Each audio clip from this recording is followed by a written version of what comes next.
It's a girl, Ashnell, and this is the Culture Communiqué, where culture is the moment and the moment is you.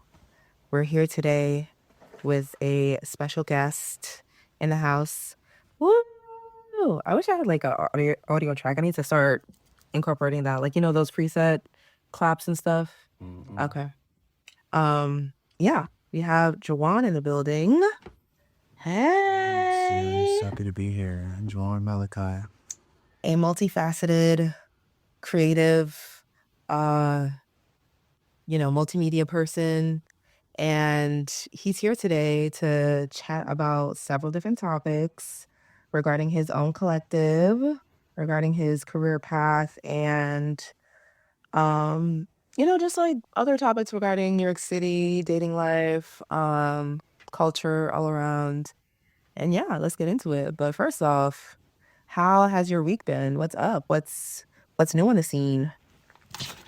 Yeah, I love the inquiry. Definitely a good week. I would say I returned from Georgia Okay, and I only worked for like 2 days this week, which was that's amazing. that's optimal always and forever. And I just got back into the office, got back into the flow of things, reacclimated to, my roles and responsibilities and such. And Nice. I feel like life overall is on the up and up. So I feel really good about that. A lot of abundant blessings. It's Yes. in my room, and I'm just taking in everything as it comes. Right. Last year was a really tough year for me, so this year I feel like the pendulum is swinging back in my In your favor? yeah. That's amazing. Yes. Amen. Amen. And yeah, one of those positive things that's I feel like that's happening for you, or like you developing this collective, and like a lot of opportunities have come from it. Talk about the Black Journalist Collective and like its inception, its genesis, and your thought process behind why you created it. Because I remember attending one of your uh I guess like meetings in a sense. Yeah. It was probably our flagship event, It was Station of Libations. yeah, it was at your apartment. Yeah. So Station of Libations. He was actually at one of the first ones that we Yeah, had, right? that was cool. It's nice that we can have this full circle moment. But yeah, so the BJC, also known as the Black Journalist Collective, is a social org for Gen Z/Millennial Black storytellers. I created it in 2022 because over the decade-long journey that I've had in media, next year will make it a decade. Wow. I dedicated my 20s to the craft of media, and so during my time in that space, I felt very isolated and secluded at times as a Black man. And, I just never wanted anybody else to feel like that. Right. So that was the impetus behind why I created the collective, and everything that I had in my mind is sort of like manifesting in real life right now, in real time.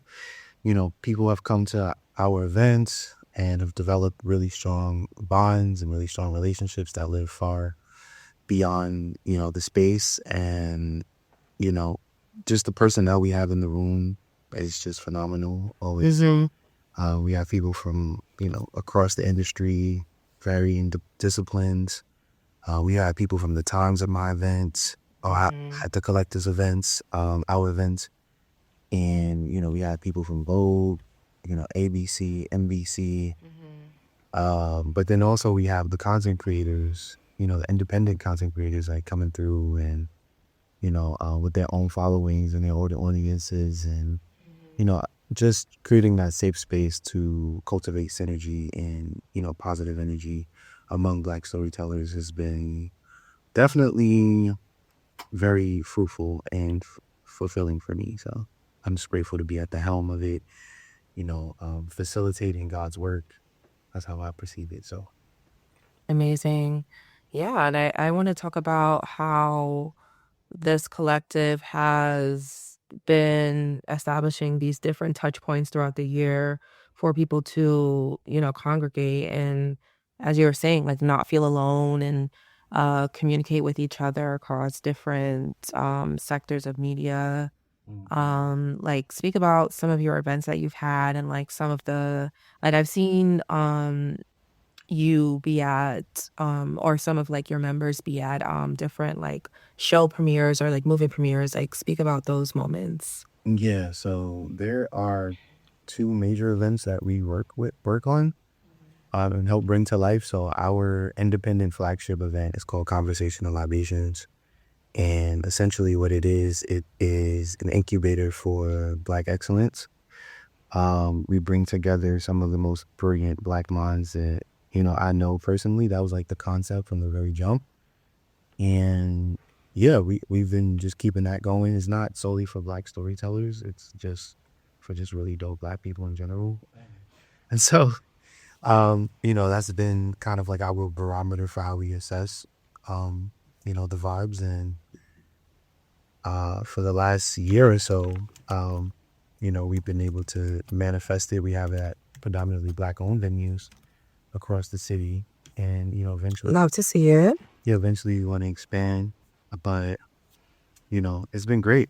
You know, typically when you come to one of our events, you leave happy, you leave whole, you leave with your heart full. So we love that. We want to keep that going. And it's authentically Black, Yes. So we don't do gimmicks. We just keep it real Black, like Juneteenth over here. So Period. I was gonna say though too, we embrace allyship. Yeah, Of course, yeah. and we don't discriminate. Mhm. Just as long as you bring the positive vibes and good energy in the room, and embracing this Blackness. But for the next event, we have been working with a good friend of mine, Chris Witherspoon. He is the CEO and founder of Pop Viewers. And so the BJC has been working with him on his flagship event, Live Views, over the last year. And so we've been kind of spearheading the media coverage for the event, and that's been our function. A lot of people have seen us collaborating with Pop Viewers and with Chris, and there's like a little ambiguity about our function in the whole operation. So Chris is phenomenal entertainment journalist, entertainment analyst over at NBC News, and he's a big bro of mine, mentor of mine. So I'm just tremendously grateful to have a healthy relationship, both personal and professional, with such an immaculate person. So Yeah, that's amazing. And speaking about mentorship, like, how did you? I feel like in the media space, like, there is a lot of, or like, there's a lack of mentorship in a sense. Like, I feel like there's a lot of people just like trying to figure it out, trying to, navigate this industry um alone, and it can be very difficult. So, how did you come about like getting a mentor? Is it something that you were like, I need a mentor, or did it just like naturally happen? so I would say it naturally happened. Mhm. You speak about how people have to come up in this industry alone. I was one of those people. I was like the guy, the Black dude working at ABC, on the 63rd floor with like no mentors, not girlfriends, nobody to really trust in those corporate environments for real. Yeah. And so, it kind of stems from a place of pain for me. I feel like that was a bit painful Yeah. early in my Traumatizing, honestly. yeah, traumatizing, just kind of just being like a pariah, a little feeling like that at times. And not really know who to go to, who to call. And then, also there was like Black people in the space, but all skin folk and kinfolk, and I had to not. Let's talk about it, honey. Yeah, we just gonna keep it on them. So yeah, I mean, I definitely. What was the original question again? I'm dead. How did you come about getting a mentor? Was that something like naturally? Yeah. Oh, so over the years, I've had different mentors. Okay. And I would just say, people that it just stems from organic connection. Yeah. I cold messaged Chris in 2025, early 2025, and he happened to be a part of this fellowship that I did early on in my career. A lot of prominent individuals have done the program at the Page program, and So, Imani Ellis used to be a page. He's a CEO, founder of the Creative Collective, which brings into fruition Culture Con. So, she's somebody. Regis Philbin from the Regis and Kelly show. We used to be a page. So it's a really illustrious network. And, Chris is a part of that network. So I just reached out to him and was like, yo, I see you doing really great things. Like, if there's a way that we can synergize and come together and help one another, about to do that. And, he was all for it. He understood the vision. And we've been rocking ever since. So, yeah, he just called me the other day because he has this huge event coming up called ViewerCon, which is the first of its kind, and it's going to be like an all-immersive film and TV conference in Jersey at the NJPAC Center. Check that out, folks. Check it out. Yeah, July 18th, guys. Go get your tickets. Yes. Shameless plug, whatever, man. No, plug it.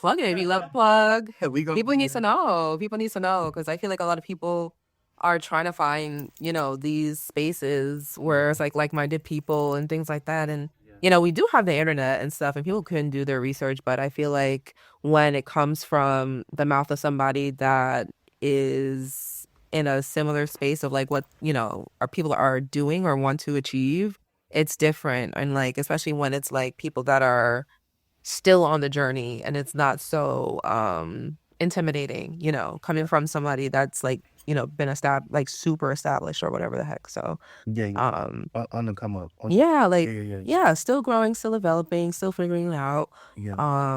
Grassroots. Yeah, very grassroots. Yeah. Yeah. So that's the energy that we embrace at the BJC. You can be established, but that's not a prerequisite to enter the room.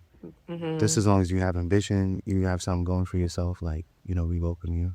Yeah. And that includes like, intermediate level people, expert level, novice, like every level of Black storyteller, like, you're welcome here with us. And, we are really big on providing that sense of solace for, everyone. So that's amazing. Yeah, love it. Love that. Guys, check it out. Make sure y'all come to the event on, what is it, July 18th? July 18th, yep. It's coming up. And then August 14th, the VJC, we're going to have our next conversation on libations. We have one every quarter. And we're going to have it at Lucky's Cocktail Lounge in Bed-Stuy. So, which is another Black-owned venue. Shout out to Lucky. So, pull up on us. We're going to have a great time, great conversations, great vibes, good food, good drinks. Yeah. Love it. Love it. Yeah. I just also wanted to talk about like your media journey. The way that I got to know you was through when I was working at a certain agency, and one of our clients was Tiara Weck. Yeah. And it was for a specific project called Cypher, a movie created by Anscape. Yeah. And you were working at the Blavity. Yeah, I Blavity. was working at Blavity in the Nocturnal. And the Nocturnal, yes. Yeah. So I was rocking with the Nocturnal for many, many years. I started working with them in like 2017, I want to say, when I first really got into journalism. Okay. Where were you at before? Like, were you at any, like, were you contributing to any other publications before that? No, the Nocturnal was like one of my like first ever. Okay. I would say. And, I developed a relationship with Shayna Moskowitz. She was the editor-in-chief at the time. Okay. One of the editors-in-chiefs, I believe. And she was an NYU alum, so I just reached out, made that connection. And, almost 10 years later, Shayna is still in my network. Yeah. I sometimes still freelance for them, but that was like a major stepping stone for me. I like to think of my career as a double-edged sword, since I have a lot of traditional news experience, but then I also have a lot of culture coverage, in particular Black culture coverage. So, that was deliberate along the journey. So, yeah, I love that. And like recently you've been writing for Ebony. Like, how has that journey been? And like, how did you make that connection? Like, was it through somebody in your network as well? Or was it like a cold, okay. Network is a lot. It's not about what you know, it's who you know. A lot of people say that. And I think that there's a lot of real life precedent to that. how did I get the opportunity? So I think, last year I wasn't working for a bit, and so I wanted to freelance, and so I reached out to, I believe, Savannah Taylor. She's the editor. She's the editorial director at Ebony, and I just pitched this like really dope idea for a sort of like op-ed, Okay. kind of like thought piece called "Give Us the Real." Do Black men even care about relationships in 2025? And that was That's a real question, yo. yeah. So it was a very searing, thought-provoking piece that kind of garnered a bit of mixed reviews, but Oh, tell us what was the consensus? some people, it ruffles some feathers. That's what I'll say. I'm not gonna identify exactly who. Yeah. Definitely don't identify, but like, what was the vibes like? On the positive side of the spectrum, and like All right, so the. I say, I mean, the positive side was that I really put into perspective the evolution of dating in the Black community and how it started off, going back to the 60s and the 50s, where almost like the baby boomer era, where like people were having a lot of children Okay. and people were quite frankly valuing the importance of the nuclear family. And if you fast forward to today, ethical monogamy is a thing.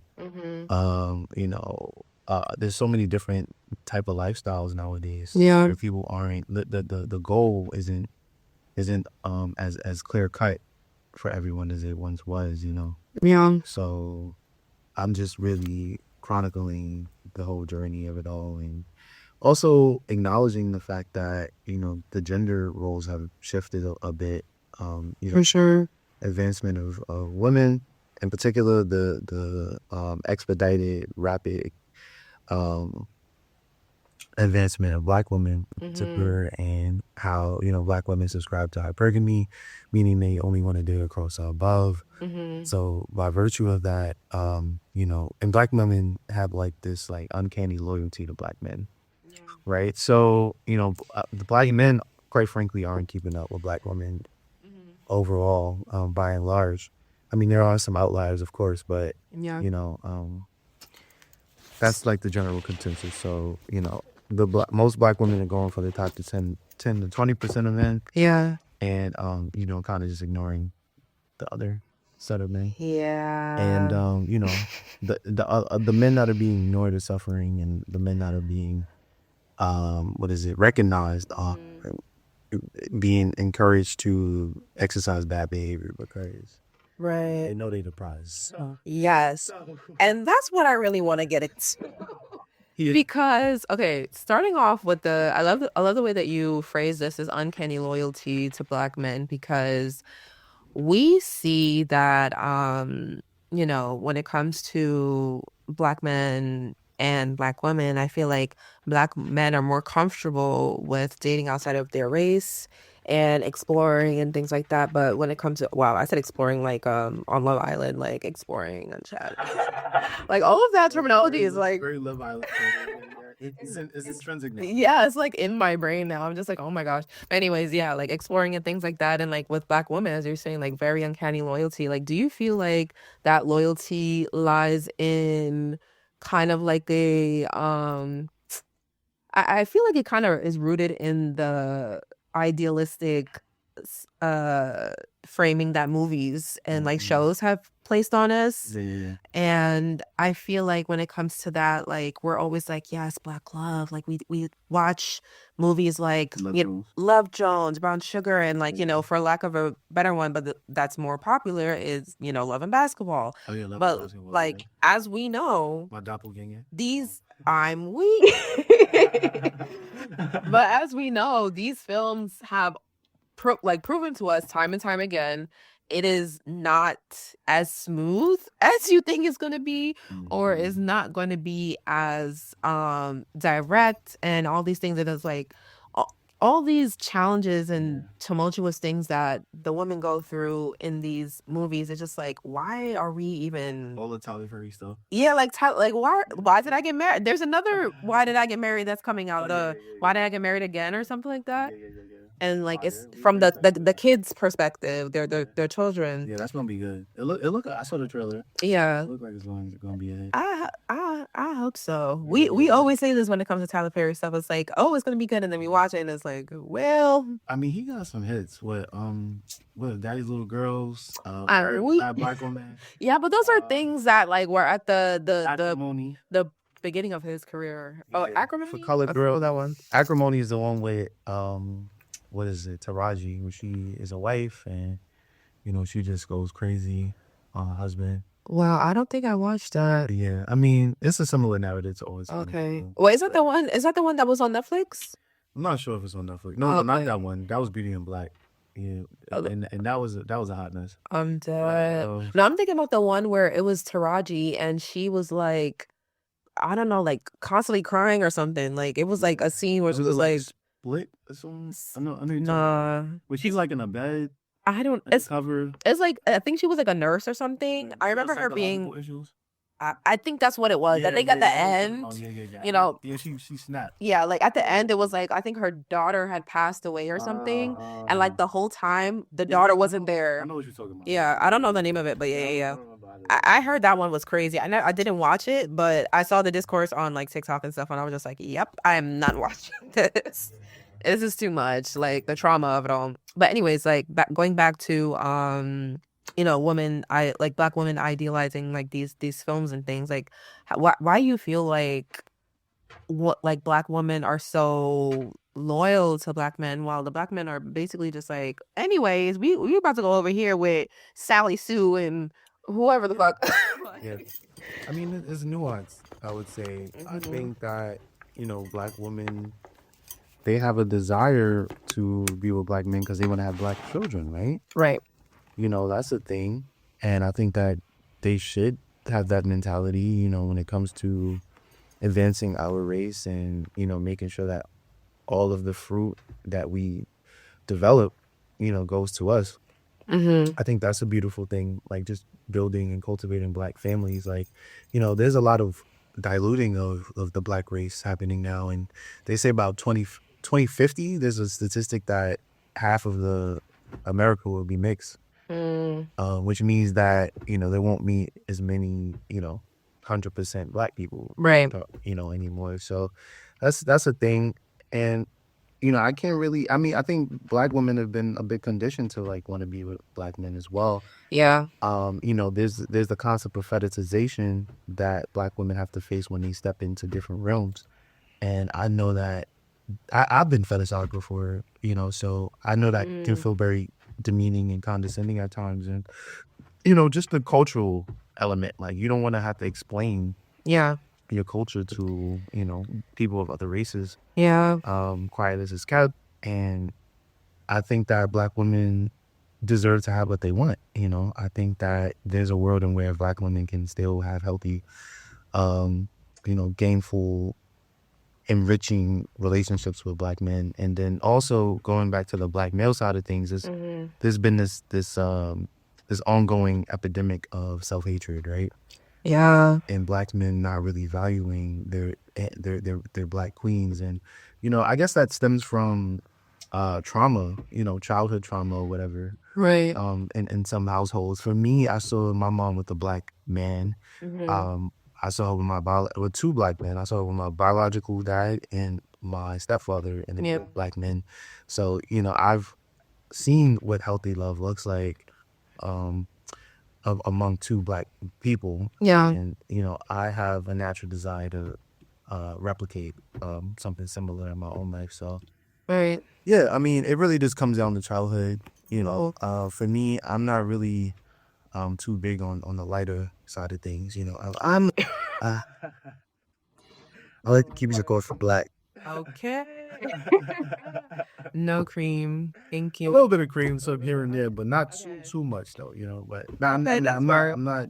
I love the whole spectrum. Like, Yeah. that's just my personal preference. Yeah. That's fair. That's fair. And when you were bringing up the idea of, dang, what were you saying? The idea of, men not like valuing black women. I feel like they do value black women, but like in a sense of like work. I feel like when it comes to Black men, it's like they want Black women to do like the emotional labor, the physical labor, the this or that. Because we see it time and time again where it's like a Black woman will go out of their way for a Black man and do, cooking, cleaning, this is that, da, da, da.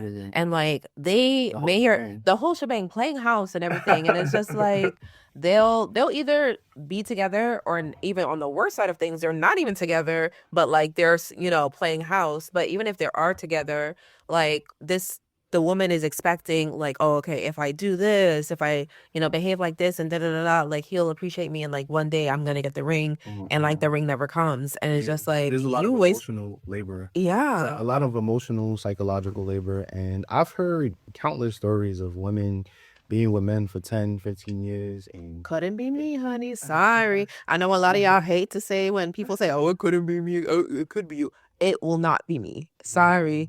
Like 10 years is crazy. I've seen it, I've been out in these dating streets and, I've seen it firsthand and I've seen how, there's been like a recovery process from all of it and, there is sort of like a forgiveness phase, like a self-forgiveness phase as well that takes place with that. And, my heart goes out to all of the lovely Black queens that have had to endure, such. All right, Dr. Umar. Yes, Black Queen. I know that term has a ill connotation to it, but I feel like it's not even ill. Like I feel like the sentiment of it is pure, but like sometimes people have weaponized it and leveraged it in very nasty ways. So I feel like today it's for some people it's hard to like take it in a genuine sense because it's just like, yeah, is this coming from a genuine? Yeah. Well, I just want to I am not a hotel. Okay. Just putting that out there. Lovely. But yeah, I mean, my greatest. So I developed a penchant for writing about these things by virtue of the fact that I have been in multiple relationships in my life. I know what romantic love should look and feel like. I have amazing templates. I've only been with amazing Black women my entire life for the most part. In terms of relationships, right? Yeah. And I have seen, the juxtaposition of it all, whether it be in the form of a relationship. I've been single and have had to navigate those waters in the last couple of years. My last relationship was a couple years ago. So, just from the journalist perspective, right? I kind of analyze these things from a more critical lens. And it's interesting how the personal and the professional overlap. But I developed a penchant for talking about these things, and people have been receptive. I've been like quoted on like TikTok videos and IG stories and all of that stuff. So that's been nice. It's been nice to know that there are Black folks out there that are embracing my rhetoric, my thought process, things of that nature. So Yeah. I loved it. I love it. Yeah, like one of your articles that I read was I think it was like the dating one. Yeah, the black dating and the pressure to be established. I think that. Oh yeah. And like you had like different perspectives from people that you like interviewed and things like that, like a doctor that you interviewed, I believe. Yeah. And things like that. I think I had Jenny in there. Jenny, she's a psychologist. No, she's a mental health therapist. Sorry. Okay. Health therapist. And I was able to quote like a few people in that piece to be more established. That actually stems from like a personal anecdote of mine. I went out with someone and they were like, "Oh, I actually want to date somebody more established than you." I'm like, "Oh, what you mean by that?" I'm like, I think I'm pretty established, right? But I was like, okay, well, I just had to take that with a grain of salt. But that was I kind of took that as like healthy motivation to kind of do a deep dive on that concept. Yeah. And like what that exactly means, right? Yeah. That means a lot of different things to different people. So. For sure. Yeah. For like some people, I feel like what some women define established, like quote unquote established, is just like highly successful in the sense of like you have a car, you have your own apartment, you are making over like 100K, you are like, going on vacation multiple times a year and things like that. And like, I feel like that's the quote unquote like ideal thing that some women want and like and are achieving for. And I think that's fine, but like also I feel like if you don't even got it, how can you really want that for somebody? Like how can you want something like that outside of yourself, like in a relationship? But then again, it's like, okay, like who am I to say that you can't have this like in a relation or like, somebody else that you're interested in to have that, established whatever for you. But yeah, it's interesting. Yeah, I mean, everybody has their own standard and criteria, right? Mm-hmm. And I think that, I think that's something that should be kept in mind when dating, right? Um, but yeah, that was a really dope concept to explore. I did a piece called "Why Black Dating Has Become a Status Game," Yes. and I do a deep dive on that as well. How the monetary element has like come into play with dating, and there's been like so much almost like hyperbolic fascination with the financial element of things. And while I'm never going to underestimate or undermine the importance of it. I think we're losing the plot a little bit, right? Yeah. There's a lot of these videos about the $200 first date, and about how like some people just find that to be a normal thing. Yeah. And I mean, if that is your normal life, then kudos to you, right? But Yeah. for the average person, like that's not a thing, right? Yeah. I've even done that. I've done a $200 first date, and Mm-hmm. I walked out of that with nothing to show for it. That particular date, no fruit came out of that. So for me, the connection is what's most important. Mm-hmm. I found that to be very paramount, and I think that it's becoming harder to develop and establish connection in the Black community. Um, whether it be romantic, platonic. I just feel like there's people that exist on different places on the spectrum, Mm-hmm. and I find it difficult to find genuine connection. Hmm. Yeah, sometimes. But I mean, there's a lot of people to engage with, but Yeah. Especially in New York. Like yeah, it's you literally can have your pick of the litter. Like I feel like New York is one of those places that you don't even need a dating app because you can just go out and, you're gonna meet a lot of people. yeah, you're gonna meet a You're lot of gonna people. meet a lot of people So there. Yeah, yeah. yeah. But yeah, I just want to also say I'm not.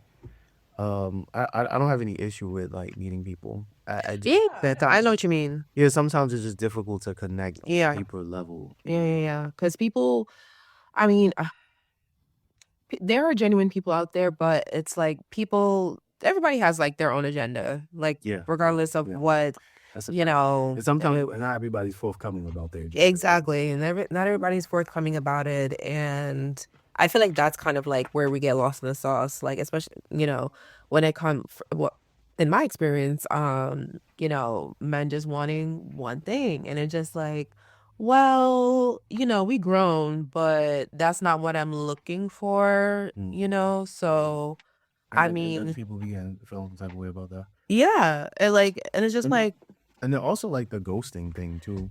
yeah, That's like become like with the advent of like this new technology and yeah. phone, social. There's so People. many ways to connect, but people aren't connecting. Yeah, Like, people or like communicate, yeah. people are ridding themselves of accountability. Oh, for sure. They are just doing grimy things and being able to get away with it For sure. because they're behind a screen. And I'm just like, yo, like this is crazy. Back in the day, you actually had to roll up Yeah. to my crib. Like I was watching Power last night, I'm done. and one of the characters, Juke, she went to her friend's house, Okay. just popped up on her, no phone call, nothing. Okay. And this is like in the 90s, I guess. But people don't do that no more. Yeah. You never just Everybody pop up at the crib no more, right? everybody wants like their everybody has these quote unquote boundaries that they've created, but it's like that boundaries are supposed to are supposed to be created in terms of like respect for one another, but it's kind of just like a tool to not again like have that accountability and like not be genuine with the other person. Like, Yeah. it's actually okay to like tell somebody that what they did hurt you, and then like on the receiving end of that, like as a person, if somebody is telling you that, you shouldn't be defensive. If you actually really care about the person, like you should try to listen and like understand and like, figure it out. But I feel like a lot of people are just like, well, I don't owe you anything. Mm-hmm. Yeah. No, yeah, I don't like that. I don't like that mentality. I'm not an advocate for it. Yeah. I think that we need to understand how the universe works Mm-hmm. and that how karma is a thing, right? Okay. Whatever you do in this world is gonna come back to you tenfold, right? All right. And so, people don't think about that in the moment, but They then, don't. they end up in a inauspicious lot in life and wonder how they got there. It's like, wait, you remember when you stole homeboy's sweater and that night, right? And never called him back. And I digress, but No, it's true though. It's true. It's like you can't be grimy. I feel like Kanye West has a line about this too. Was like, you can't be grimy in life and then expect that things are just gonna be okay. Or like, especially when people see that, like, I feel like a lot of people always like say this too. Is like, well, white people do it and white people do these grimy things and they're successful and da da da. Da. I was like, do you not see how they be looking after a certain age? That's their karma. That like they skin be falling off and after 50, come on. right. I'm like they all these health problems and all these things like we see it in politics today. I forget what's his name, the guy with glasses that was like falling down. What is that guy's name? I forget his name, but he looked like his skin is running from him. Yeah. Like I forget his name, but I mean, none of us are devoid of consequence. right. Irrespective of the fact that we have these tools to ignore people and just get away with it now. I think that I feel like real life will remind you of that though. For sure. People are not indulging in real life as much. Yeah. Because of the digital component of things. And you still got to get out there and like approach people in real life, talk to people in real life, like embrace the awkwardness, For sure. I think that's the thing that people don't want to do no more. That's true. Like why be awkward? I could just DM him or I could just somebody new on dating app. Like I live for the awkwardness. I feel like at the end of the day, like at least I'm gonna laugh and like I don't really care about the other like as long as I'm respectful, as long as you're being respectful and like, considerate and everything, like if I can laugh about it afterwards, like that's fine. I remember one time like I went out and I was like having banter with a guy and I was just like, I don't know why I said this, but I was just like, yeah, because the mitochondria is a powerhouse of the cell. And he was like, what? And I was like, yeah. And he was like, he was just dying. And I was just like, yeah, like I don't know. Like I just say what comes to my mind sometimes. Like I don't really overthink it. I feel like overthinking things leads you to not being in the moment and like not being not being authentic. yeah, not being your authentic self. Like, who cares? Like, you're awkward, you're this, you're weird, who cares? Somebody's gonna like that weirdness. Somebody's gonna appreciate that. Yeah, facts. But yeah, like I also, well, talking about like being out and being, in New York City, I also wanted to touch on like, kind of like the nightlife scene. And like, I know you wrote about that too for Ebony, like how the nightlife scene is kind of like somewhat dying and like, people are outside, like there's a lot of bodies outside, but people aren't engaging with their spaces. And we have a lot of people that will go to an event and then run to TikTok or wherever and be like, oh, the event was trash, blah blah blah blah blah. That's such a fact. And it's like, but what did you contribute to the event? You came to the event to stand up against the wall and spectate rather than being a participant. Yeah. So like, what's that about? Like, yeah, I don't know. I think that it's a micro. The party scene is what is it? Emblematic of just this disconnect we have, and I think that the digital component is a facet that was never supposed to exist. Yeah. In the nightlife room. Yes. When you think about the early 2000s, the 90s, and beforehand, these people went to these things as a form of escapism and they were fully immersed in it. and there was no alternative route. Whereas with the digital component, like we're not even fully engaged, we're not even fully present in these spaces anymore, which is taking away from the fruitful part of it. Yeah. It's not as fruitful anymore to go to a party, you know, when you have that alternative of, just staying on your phone and not really talking to nobody. You're not fully engaged. People don't dance anymore. Like, Yeah. like me being a native New Yorker, like I've been winding my waistline since 7th grade. We've done this stuff early, and then Literally. we have a lot of people that are coming from different places with different Yeah. etiquette Yeah. in terms of how to operate in these spaces, and then they start looking at the native New Yorkers crazy, like, oh, when I ask you, would you like to dance? Like, no, I'm here to dance. I'm not here to look at you. Like I'm here to like optimize my time. That's what I do.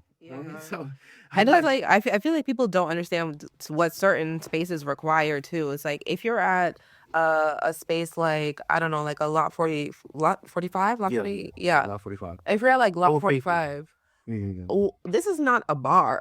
We're not here to mix and mingle and chit chat and like be post up. Like you're supposed to be It's not a dancing. networking event. Yeah, this is not Like a lot of parties are starting to feel like networking events. very much so.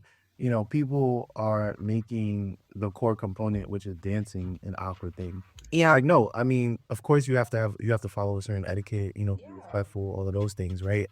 But at the same time, like, this is why we're here. We're here to Exactly. engage with one another. Like, I'm not a fan of people like just staying siloed to their friend groups and not really branching out, because it's like it's futile. The whole endeavor is futile. That's why you're here. You could just do that at home. Exactly. Like, what's the point? Put the speaker on and hang out and And your house. with your homegirls, like Not the corner. I'm weak. I'm weak. Yeah, it definitely defeats the purpose. And I also feel like this manifests in the dating scene too. Is like people aren't being social, so they don't know how to communicate. They don't know how to like cross that threshold of the awkwardness. These are skills. These are like life skills that people need to develop, and you have to fall in your face a little bit. Exactly. To get better, you need a little dirt to grow.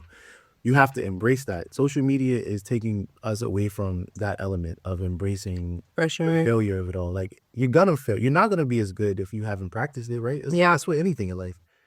LeBron didn't make it to where he's at, not shooting in the gym every day. Right. So Exactly. And failing sometimes, like it's okay. It's okay to be a little embarrassed, especially as women. I feel like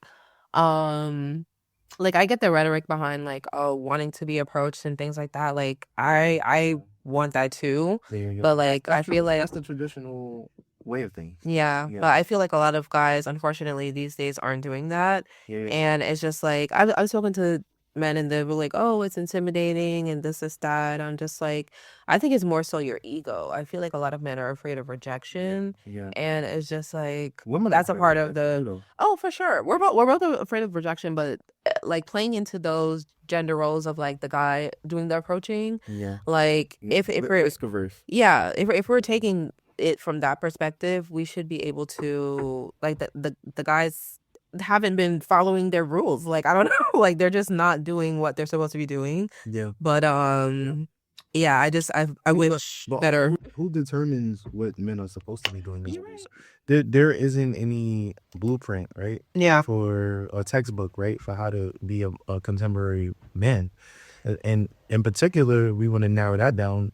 In particular, like there's no rule book for how to be a black man Yeah. in the modern era. And I think that black men are adjusting to women's advancement, black women's advancement in particular. And I think that we could be a little bit more, a little faster with Adjusting. Exactly. because I feel like a lot of men have grown up with the notion that black women can't be better than them. Yeah. I mean, at least in the generation that I grew up in. Yeah. And for me, that was something I even had to learn early on in my life. Yeah. My first girlfriend, like she was somebody that was very much equally yoked to me. If she got a 99 average, I got a 100 average. If I got a 100 average, she got a 99. So we was neck and neck. Yeah. And for me, I struggled at first with the idea, oh, like she's really outdoing me at times, and I had to like go through that sense of failure and, through that hardship of it all. But it made me a better person. It made me appreciate a great woman, an exceptional woman, that can elevate me and I can elevate her. We elevate each other. It's not a It's not a competition. It's not a competition. Like, And that's what I feel like the gender dynamic is manifesting into yeah. in the Black community. It's like it's a what for lack of a better term, it feels like a penis swinging competition sometimes All right. between Black men and Black women, and there's a thing of a lack of reverence taking place because in other other ethnicities they don't go on podcasts and talk trash about the other gender. Yeah, gender and that's true. they're like other people were just not doing that. Yeah, I don't know why is it in the Black community it's just always some type of like discourse about either like the other race or I mean the other gender or the other sexualities, like like straight people versus gay people or whatever the heck. It's always some like thing or like the diaspora wars, like whose jollof rice is better than whose and da da da da da. I'm just like, why is it always this like competition? Like, why can't we just be chill? Like, I don't get it. We're so conditioned to divide, because that's just in a micro sense, it's a form of division, and I just feel like that has been a byproduct of us existing under the helm of white supremacy. Yeah. In America. I'm actually reading a book right now called Race Rules, which your Black friend won't tell you. I think that's the name of it. Okay. And the author, she's really great. I forgot her name off the top of my head, but oh yeah, it's called Race Rules: What Your Black Friend Won't Tell You by Fatima Gilliam. Yes. Phenomenal book. I definitely recommend. I'm in the process of reading it now, and it talks about the concept of just being a racism disruptor. How if you're it's either you're complicit. It's very black and white. It's either you're complicit with it or you're a racism disruptor and you're actively fighting against it. There's no in between. Exactly. And yeah, I don't know. I think that our people, we lack solidarity. We lack community. I think that we're building it and we're finding the significance in it again. Yeah. With the emergence of these like various third spaces. There's so many third spaces just popping up. Yes. In New York in particular. So many. And when I get in a room full of Black and brown faces and we get to frolic and we get to enjoy one another.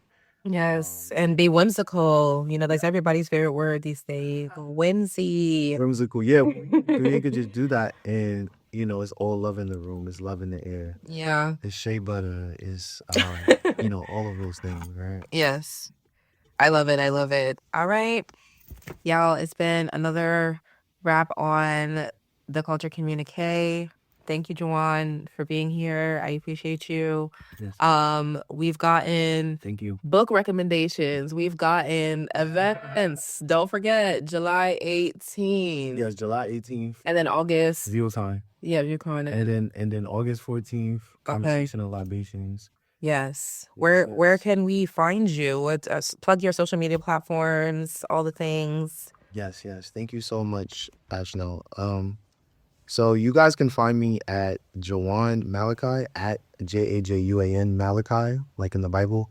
And you can also find the Black Journalist Collective at the BLK Journalist on Instagram.